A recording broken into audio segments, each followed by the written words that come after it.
Sono serviti quasi 2 anni di indagini, ma alla fine i carabinieri della compagnia di San Donà di Piave, con l'ausilio delle compagnie di Portogruaro e Mestre, del nucleo cinofili di Padova e un velivolo del nucleo elicotteri di Treviso, hanno azzerato un gruppo di spacciatori di stupefacenti che faceva capo ad un 28enne marocchino, Chadari Charaf, e a un 26enne algerino, Maxouti Rigens.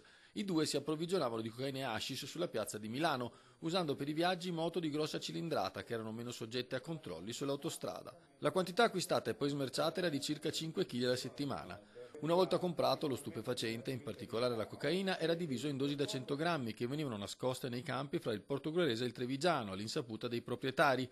Cosa questa che aveva provocato un incidente a Motta di Livenza, grazie al quale era arrivata la prima denuncia nei confronti dei due capi del gruppo. Un agricoltore aveva infatti distrutto senza accorgersene 2 vasetti con 100 grammi di droga e la cosa aveva fatto perdere la testa ai 2 spacciatori. I 2 sodali si sono a lui rivolti chiedendo con minacce di morte la restituzione dello stupefacente, attenzione, non proprio il pagamento del controvalore, ma la restituzione dello stupefacente, proprio perché erano convinti che il contadino stesso avesse nascosto lo stupefacente per poterlo poi rivendere e trarne un profitto. La violenza era una costante nella condotta dei due che spesso vi ricorrevano quando i piccoli spacciatori sul territorio erano in ritardo nel pagamento delle consegne. Oltre ai 2 capi, uno in carcere, uno agli arresti domiciliari al momento degli arresti, sono state sottoposte a misure di custodia cautelare altre 6 persone, 4 uomini e 2 donne di età compresa tra i 23 e i 39 anni, tutti residenti fra Torre di Mosto, San Stino di Livenza, Portogruaro e Annone Veneto. 42 le persone denunciate per lo spaccio di modeste dosi di droga.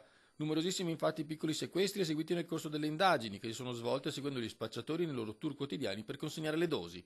Variegata la clientela che andava dai professionisti agli studenti nelle province di Venezia, Treviso e Pordenone, ben 64 invece i soggetti segnalati all'autorità giudiziaria in qualità di assuntori.